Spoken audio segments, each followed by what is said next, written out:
เวลา 15 นาฬิกาค่ะติดตามข่าวที่นำเสนอไปแล้วได้ที่ www.thainews.prd.go.th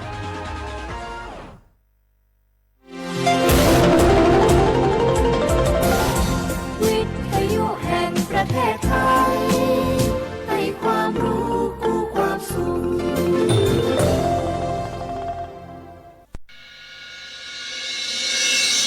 สถานีวิทยุกระจายเสียงแห่งประเทศไทยจังหวัดเชียงใหม่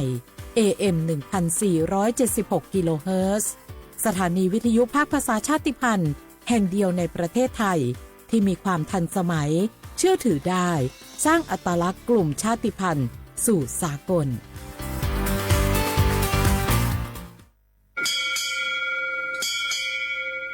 โอโบดะจ้า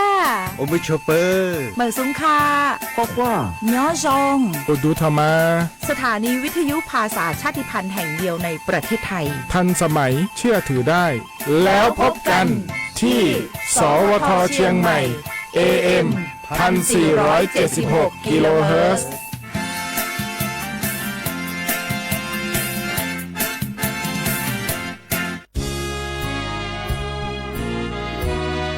พระบารมีปกเกล้าเพื่อปวงชนชาวไทยจากพระราชกรณียกิจนานับประการที่พระบาทสมเด็จพระเจ้าอยู่หัวและพระบรมวงศานุวงศ์ทรงทุ่มเทพระวรกายทรงงานอย่างไม่เหน็ดเหนื่อยเพื่อประโยชน์สุขของประสบนิกรจากโครงการหลวงสู่การพัฒนาแหล่งน้ำส่งเสริมการศึกษาและด้านสาธารณสุขที่มุ่งเน้นการพึ่งพาตนเองและการพัฒนาอย่างยั่งยืนทุกย่างพระบาทคือการทรงงานทุกพระราชดำริคือพลังแห่งการพัฒนาเพราะประชาชนคือหัวใจของแผ่นดินร่วมเสริมสร้างความรักในสถาบันหลักของชาติโดยสำนักงานประชาสัมพันธ์ที่ 3 กรมประชาสัมพันธ์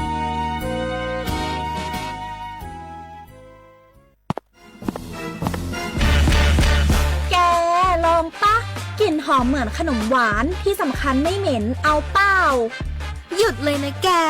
รู้ปะว่าในนั้นน่ะนิโคตินเพียบเลยนะนิโคตินในบุหรี่ไฟฟ้ามันทำลายสมองส่วนการเรียนรู้นะแกยิ่งสูบสมาธิยิ่งสั้นความจำก็แย่ลงแถมยังเสี่ยงเป็นโรคปอดอักเสบเฉียบพลันอีกจริงดิแต่ควันมันก็ไม่เหม็นแถมไม่มีกลิ่นติดตัวด้วยโอ๊ยถึงไม่มีกลิ่นติดตัวแต่สารเคมีโลหะหนักเพียบสูบแล้วเหนื่อยง่ายออกกำลังกายหรือซ้อมเต้นแป๊บเดียวก็หอบและเสียสุขภาพหมดอย่าให้บุหรี่ไฟฟ้ามาทำลายอนาคตและสุขภาพของคุณฉลาดเลือกฉลาดใช้ชีวิตไม่ตกเป็นเหยื่อบุหรี่ไฟฟ้าด้วยความปรารถนาดีจากสำนักงานประชาสัมพันธ์ที่ 3 กรมประชาสัมพันธ์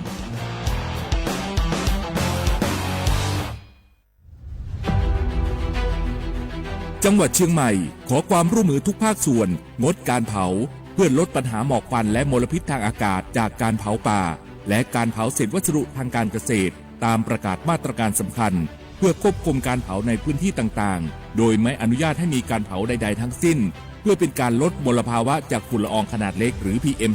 2.5 ตั้งแต่วันที่ 1 มกราคมถึง 31 พฤษภาคม 2569 หากจำเป็นสามารถลงทะเบียนขออนุมัติผ่านระบบไฟล์ดีและเบิร์นเช็คได้ฝ่าฝืนต้องระวังโทษจำคุกและปรับหรือทั้งจำทั้งปรับจังหวัดเชียงใหม่ส่งเสริมการใช้เทคโนโลยีในการจัดการขยะและเศษวัสดุทางการเกษตรเพื่อลดการเผาในอนาคตและสร้างสภาพแวดล้อมที่ดีขึ้นในระยะยาวหากพบเห็นการเผาในพื้นที่ห้ามเผาหรือพบผู้กระทำความผิดสามารถแจ้งข้อมูลได้ที่ 053-112-808 หรือ 191 ตลอด 24 ชั่วโมง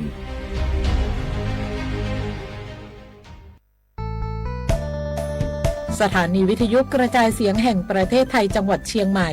กรมประชาสัมพันธ์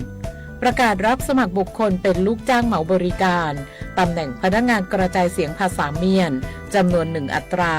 เพื่อเป็นตัวแทนนำข่าวสารร่วมพัฒนาคุณภาพชีวิตชาวเมียนและเผยแพร่วัฒนธรรมท้องถิ่นให้เป็นที่รู้จักผู้สนใจ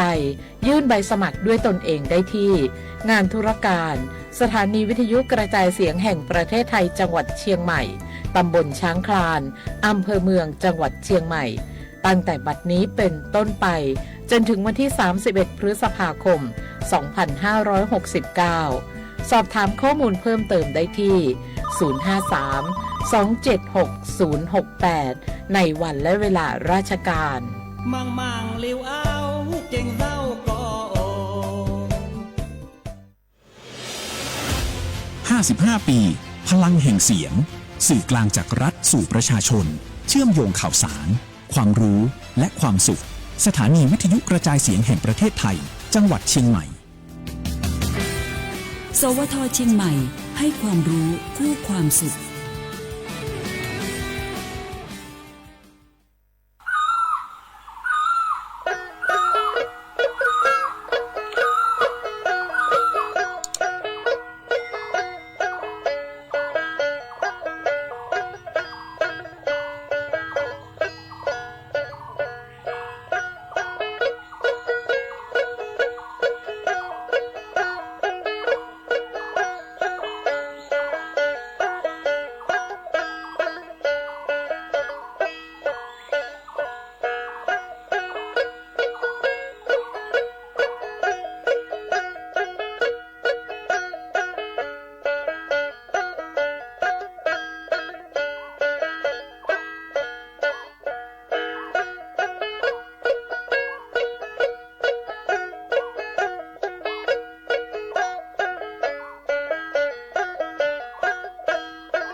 Machima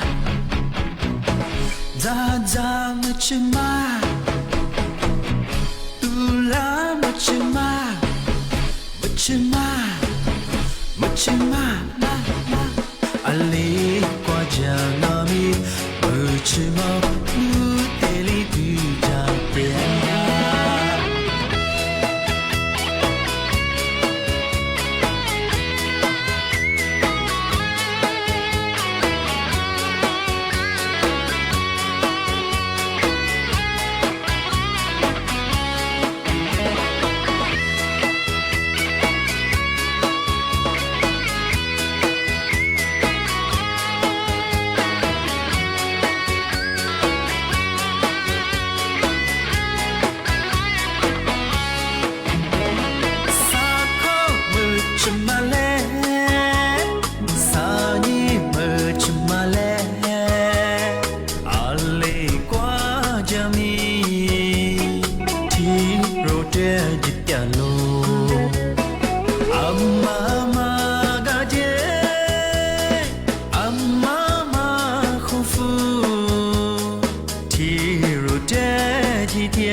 斯尼娜，阿尼亚里马达，莫拉库拉尼，达阿马斯，阿里马尤，去吉罗加马，提巴扎布，莫拉库马修，阿里马尤，三九去加马，提巴扎布，米内特斯。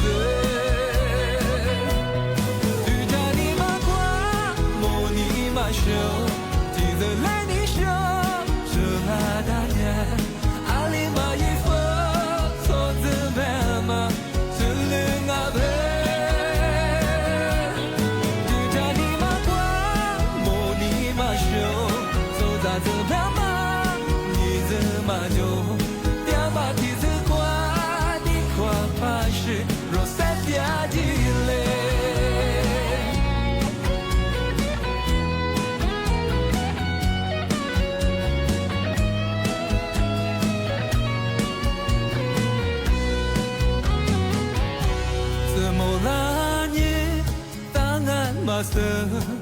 斯尼娜，阿尼亚里马达，莫拉库拉尼，达阿马斯，阿里马尤，朱吉罗加马，提巴扎布拉，莫拉尼马修，阿里马尤，塞九万亚马，提巴扎布拉，米内特斯。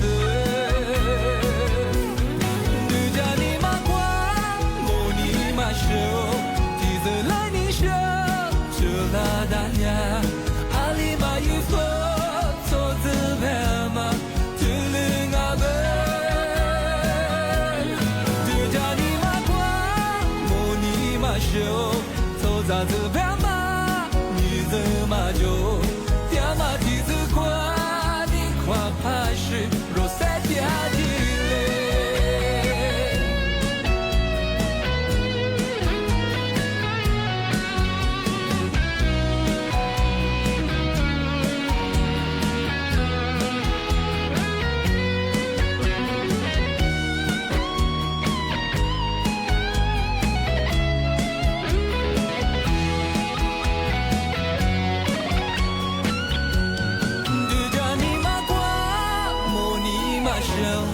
记得来你手，这拉达呀，阿里马伊佛，错字白马，特灵阿贝。杜加尼马瓜，莫尼马修，错扎字白马，你的马就塞掉马蹄子瓜，你夸怕是若塞掉地雷。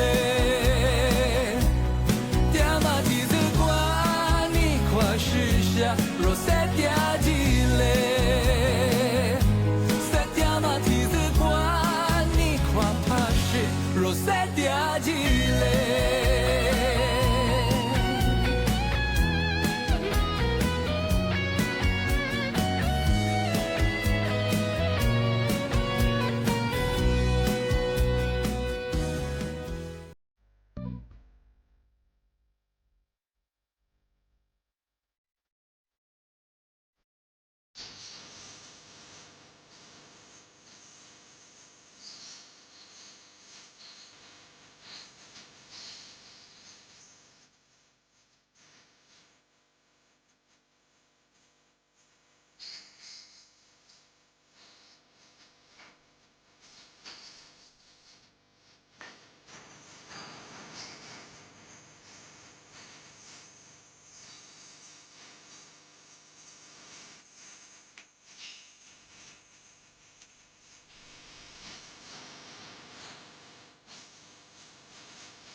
小话不能换啊，阿么啥？你们换你沙木啊，阿不李顺国หลุดสุดขวาจบไปแล้วง่ะเอาลิซุงประกาศกุ้งแม่ทาที่หมายสวทเชียงใหม่แม่คือดาวหมายว่าจะคือสถานีวิทยุกระจายเสียงแห่งประเทศไทยจังหวัดเชียงใหม่ว่าตะลีโดจ้าง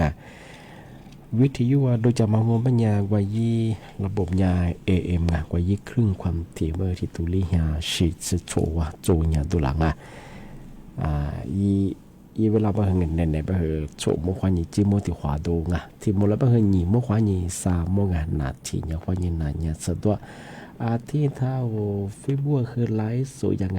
ยิบเพลงบ่เฮสวทจุดเยือเชียงใหม่ที่บ่เฮยี่ AM ที่ตุลีหาฉีดสถิติโบยังเฮดูหลังมาบอกว่าติดตาแล้วบ่เฮ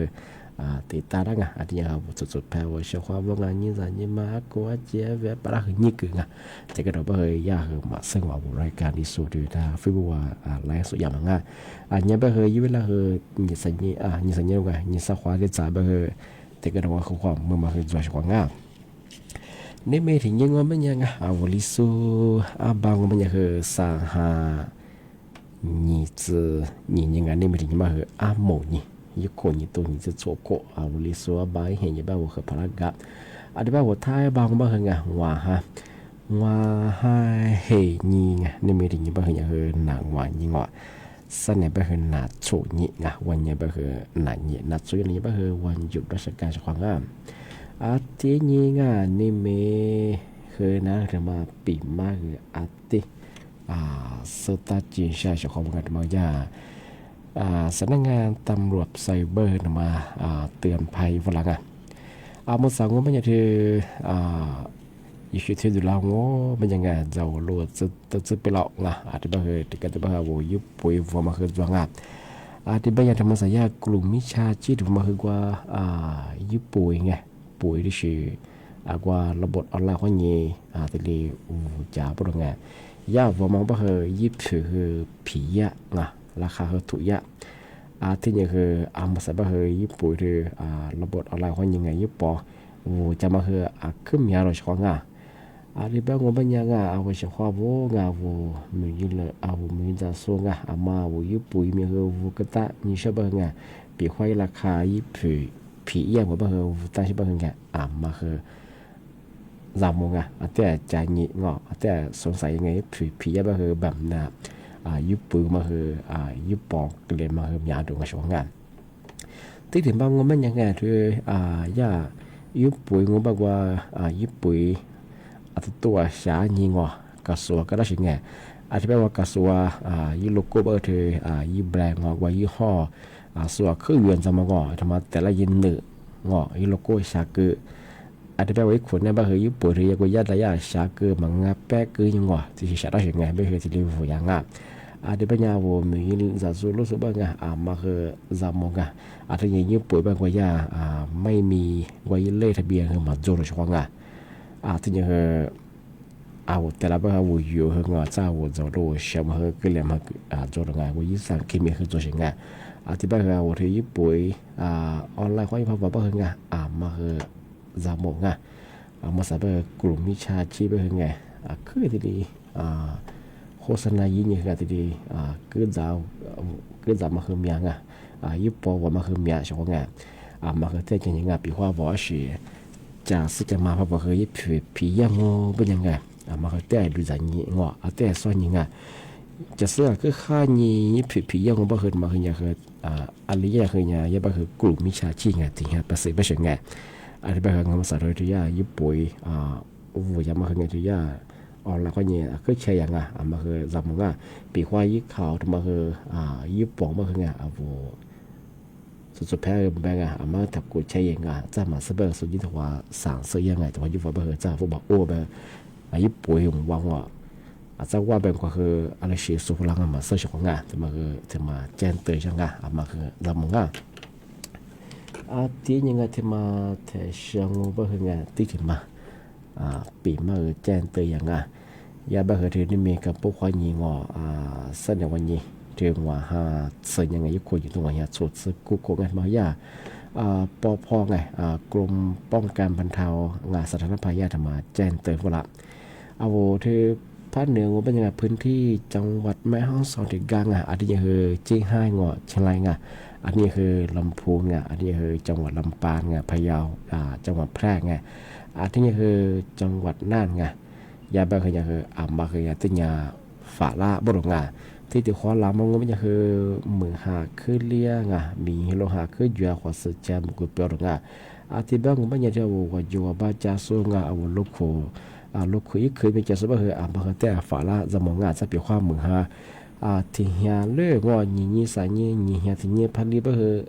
นกว่าอยู่บ้านเนี่ยอันจะซื้อลามาสักซื้อลามาแล้วก็ชิงกว่าอย่างไงดินสไลด์มาที่ลีกินนับเป็นไงที่ว่าอยู่บ้างอันนี้เป็นเขาชอบมาคือเนี่ยที่เนี่ยฝาละจะมองจะเปียความว่าคือยิ่งมือหาจะว่าไงตี2ตี3ตี4ว่าคือไงมือหาเรียนจะเจ็บบ้างไงบางอย่างคืออันตรายยังไงอันนี้เป็นยาที่ปพก็ทำมาที่ลีแจ้งเตือนอยู่ฝรั่งที่นี่มีนี่มีกระปุกยี่ที่ว่าหาซื้อยังไงยิ่งคุณยิ่งต้องว่าสุดซื้อกูก็ที่แม่ฮ่องสอนเชียงใหม่เชียงรายลำพูนลำปางพะเยาที่นี่คือจังหวัดแพร่จังหวัดน่านทำมาแจ้งเตือนช่างอธิบายไม่ใช่ชาวเดียวว่าลูกโคยิ่งเคยมีจะสง่าย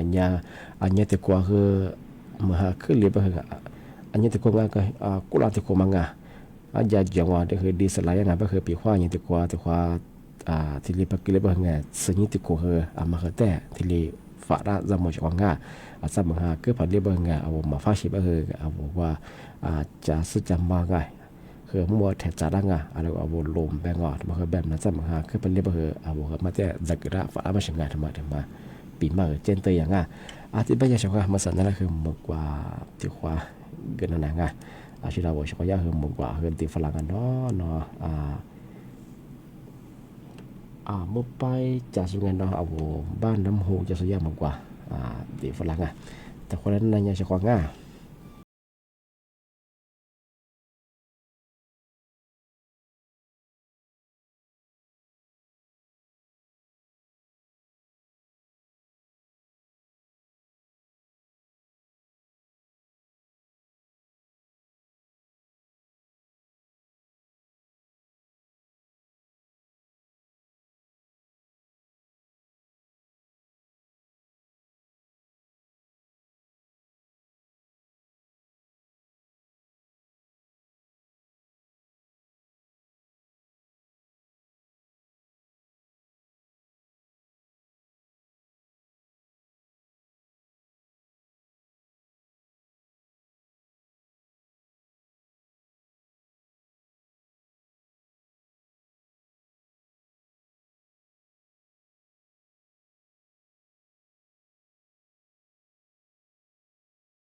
ตีนี่ไงแต่มาที่เชื่อว่าแต่ทำมาสตาร์ทจริงๆไงมาว่าที่ทุเรียนไงจะนี่ชิสุ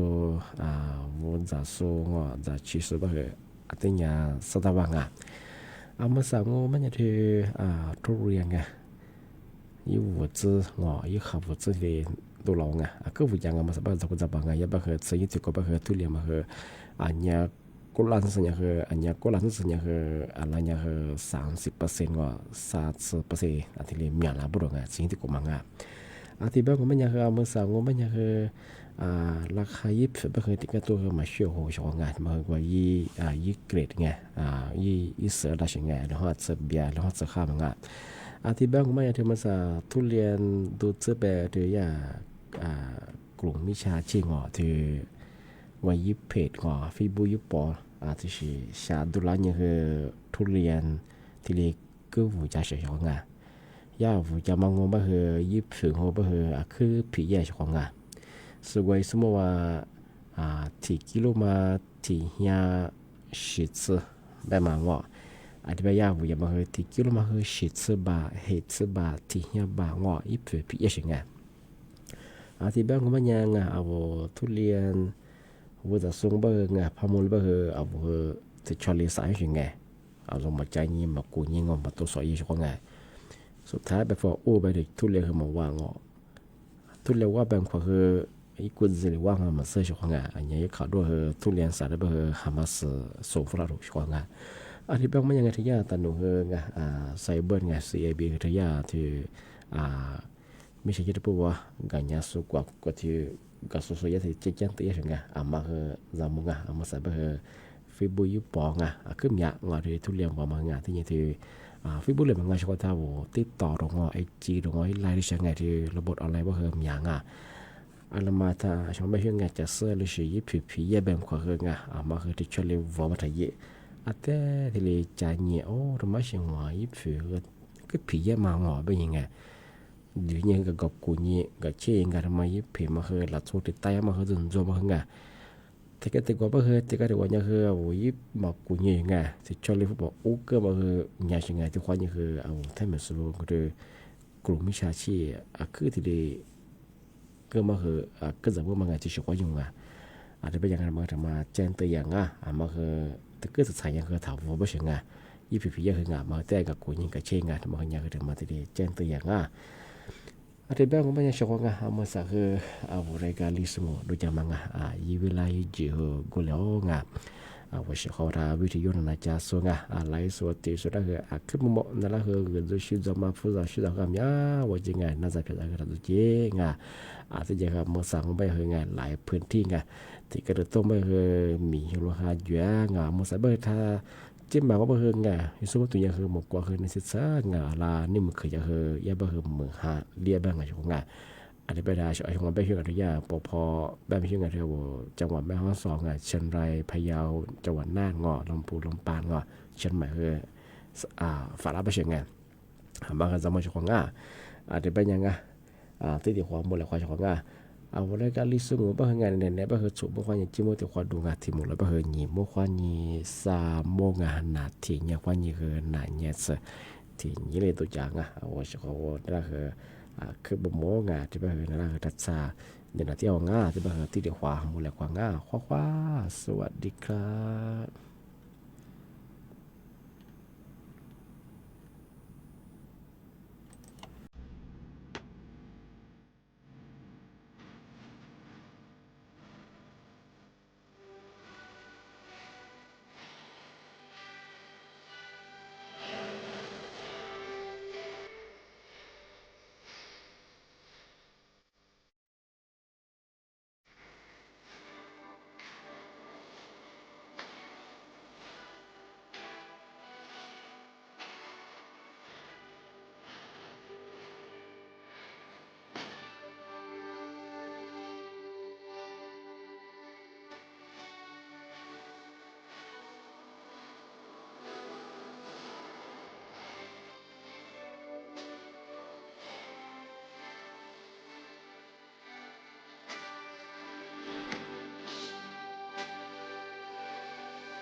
ส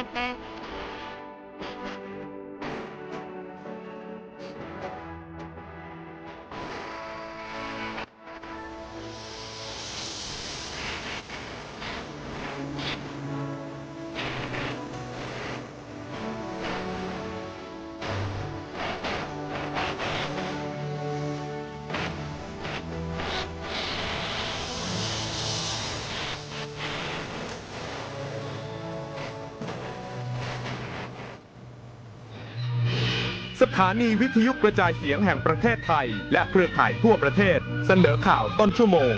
รู้เร็ว รู้จริง เกาะติดทุกสถานการณ์